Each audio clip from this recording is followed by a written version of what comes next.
Asia cup 2025 super 4 मरहला और ये Pakistan बामुकाबला Bangladesh Dubai में ये कोई आम मैच नहीं था।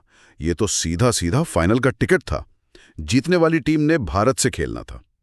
हमारे पास इस मैच की कमेंट्री का खुलासा है, तो आज जरा इसकी गहराई में उतरते हैं। मकसद सिर्फ ये बताना नहीं कि क्या स्कोर हुआ, बल्कि ये समझना है कि वो क्या पॉइंट्स थे, क्या हिकमत अमली थी और कौन से खिलाड़ी थे जिन्होंने इस कम स्कोर वाले मैच को पाकिस्तान के हक में कर दिया। देखें, पाकिस्तान ने बनाए सिर्फ 135। T20 में तो ये कुछ भी नहीं लगता, लेकिन वो 17 रन से जीत गए।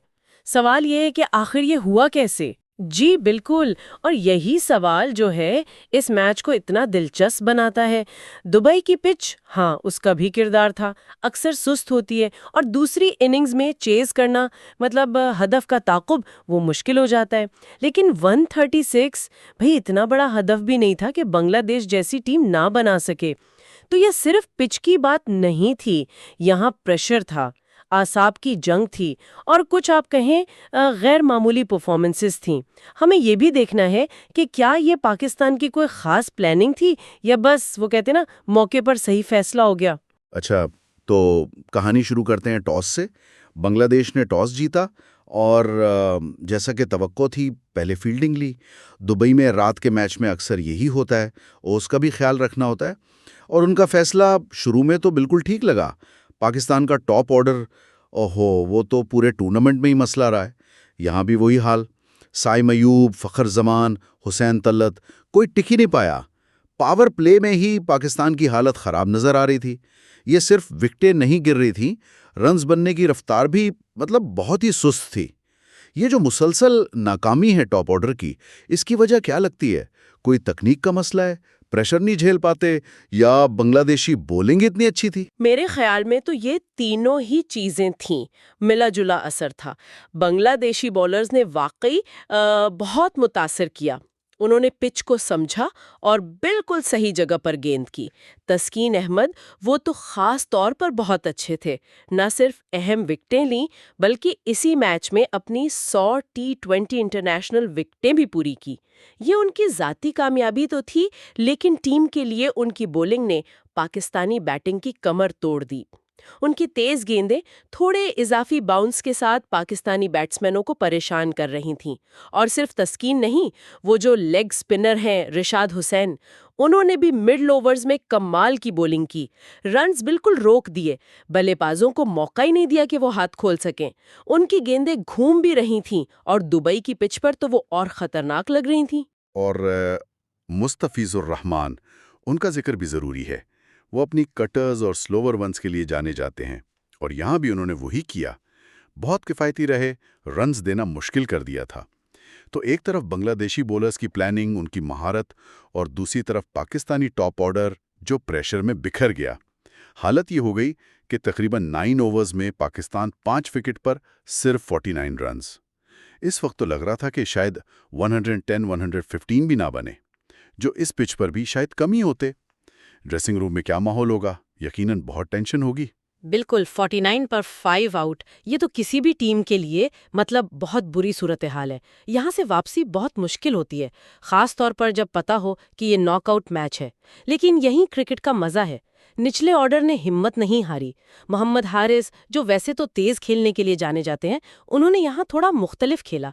उन्होंने सूरत हाल को समझा, जिम्मेदारी ली, फौरन बड़े शॉट्स नहीं खेले, विकेट पर रुके, सिंगल डबल लेते रहे, इनिंग्स को संभालने की कोशिश की।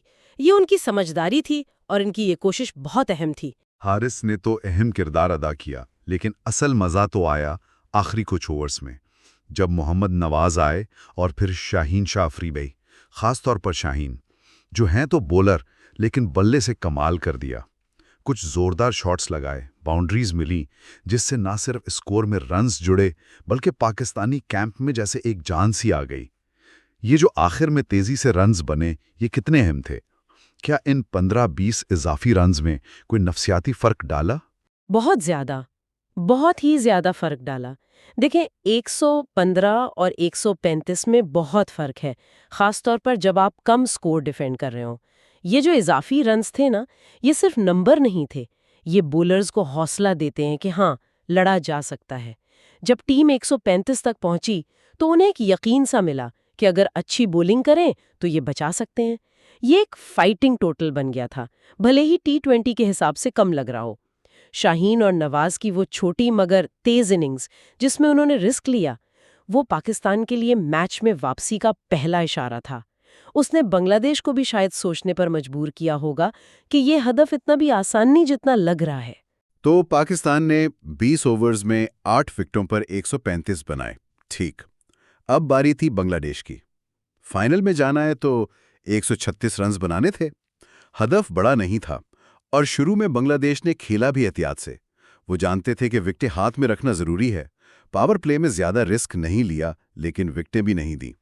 एक वक्त पर तो लग रहा था कि वो आराम से हदफ की तरफ जा रहे हैं। जी, बांग्लादेश का आगाज बुरा नहीं था, ठोस था। उन्होंने शुरू के ओवर्स में कोई जल्दी नहीं दिखाई, लेकिन यहीं पाकिस्तानी बॉलिंग अटैक की प्लानिंग नजर आई। शाहीन शाह अफरीदी नई गेंद के साथ उन्होंने प्रेशर बनाने की कोशिश की। हालांकि उन्हें शुरू में विकेटें नहीं मिली, लेकिन उनकी रफ्तार और स्विंग ने बांग्लादेशी ओपनर्स को खुलकर नहीं खेलने दिया। रन्स बनाने की रफ्तार काबू में रखी, जो बाद में आने वाले बॉलर्स के लिए अच्छा हुआ। शाहीन का पहला स्पेल विकेटों के लिहाज से नहीं, प्रेशर बनाने के लिहाज से बहुत अहम था। शाहीन ने बुनियाद तो रख दी, लेकिन मेरे ख्याल में मैच का असल टर्निंग पॉइंट तब आया जब स्पिनर्स आए। ये फैसला कमाल का साबित हुआ। अबरार अहमद अपने खास एक्शन और वैरायटी के साथ, और फिर साइम अयूब। ये वाकई हैरानकुन था। साइम, जो बुनियादी तौर पर टॉप ऑर्डर बैट्समैन हैं, उन्हें बॉलिंग दी गई और उन्होंने तो कमाल ही कर दिया। इन दोनों स्पिनर्स ने मिलकर बांग्लादेशी बैटिंग को बिल्कुल जकड़ लिया। क्या ये सिर्फ पिच की वजह से था या उनकी बॉलिंग में कुछ खास बात थी? ये दोनों चीजें थीं। पिच तो यकीनन मदद कर रही थी स्पिनर्स को। गेंद थोड़ा रोक कर आ रहा था, टर्न भी मिल रहा था। लेकिन सिर्फ पिच का मददगार होना काफी नहीं होता, बॉलर को इसका फायदा उठाना भी आना चाहिए। अबरार अहमद ने अपनी लाइन और लेंथ पर जबरदस्त कंट्रोल दिखाया। वो बल्लेबाजों को समझ रही थीं और उसी हिसाब से अपनी रफ्तार और फ्लाइट बदल रही थीं। लेकिन साइम अयूब की कारकर्दगी वो तो गैर मामूली थी। एक पार्ट टाइम बॉलर से इतनी उम्मीद नहीं होती, और शायद इसी चीज ने बांग्लादेशी बल्लेबाजों को थोड़ा गाफिल कर दिया। उन्होंने ना सिर्फ रन्स रोके, बल्कि बहुत अहम मौकों पर विकेटें भी निकाली।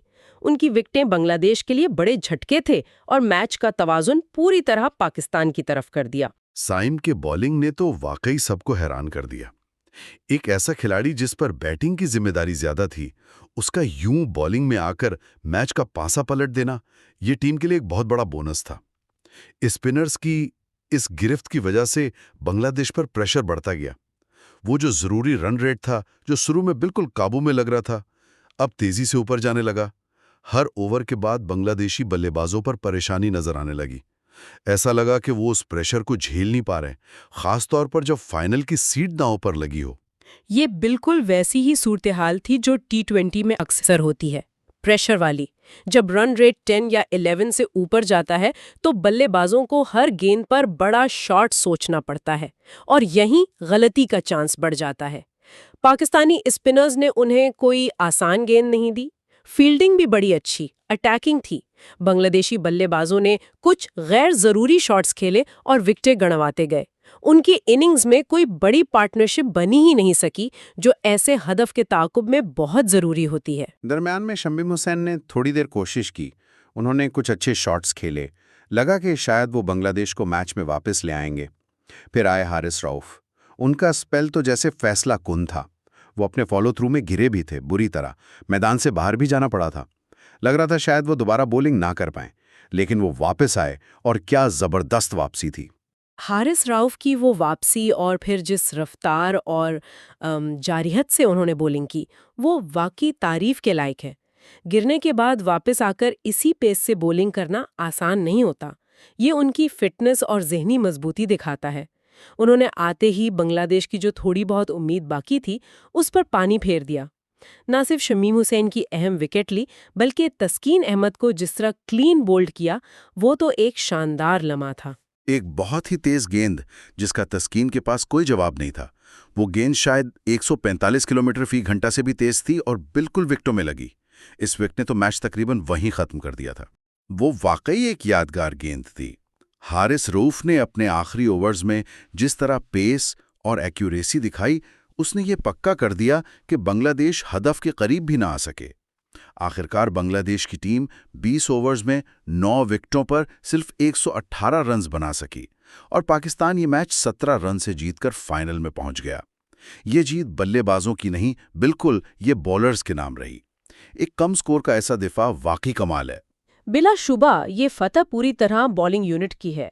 शाहीन के शुरू के प्रेशर से लेकर अबरार और साइम के मिडिल ओवर्स के कंट्रोल तक और फिर हारिस रऊफ के आखिर के धमाकों तक, ये एक मुकम्मल टीम एफर्ट था। उन्होंने ये दिखाया कि अगर प्लानिंग सही हो, फील्ड अच्छी लगी हो और बॉलर्स अपनी पूरी सलाहियत से बॉलिंग करें तो कम स्कोर वाले मैच भी जीते जा सकते हैं। खास तौर पर साइम अयूब की कारकर्दगी को सराहना होगा। वो एक अनएक्सपेक्टेड हीरो साबित हुए और हारिस रऊफ उनकी मैच विनिंग परफॉर्मेंस पर man of the match award बिल्कुल सही फैसला था। तो अगर हम इस मैच के अहम नुकात को समेटें, पाकिस्तान का टॉप ऑर्डर एक बार फिर नाकाम, लेकिन निचले ऑर्डर ने लड़ने लायक टोटल बना दिया।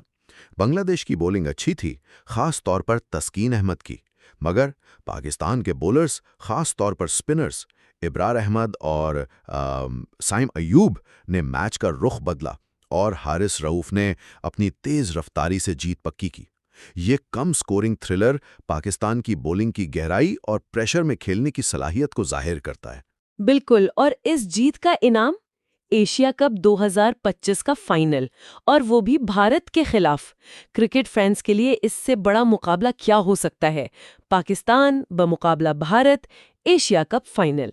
ये वो मौका है जिसका सबको इंतजार रहता है। दोनों टीमों के बीच की तारीख, वो मुकाबला और करोड़ों लोगों की उम्मीदें, ये सब इस मैच को और भी खास बना देता है।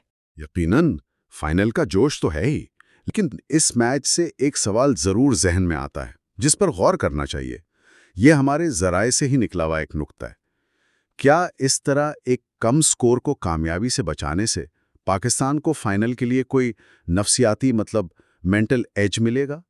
क्या उन्हें ये यकीन आएगा कि वो किसी भी हालत में मैच जीत सकते हैं? या फिर ये जो टॉप ऑर्डर की मुसलसल नाकामी है, ये फाइनल में भारत जैसी मजबूत बॉलिंग के सामने एक बड़ी कमजोरी साबित होगी जिसका नुकसान उठाना पड़ सकता है? ये एक बहुत ही अहम और दिलचस्प सवाल है।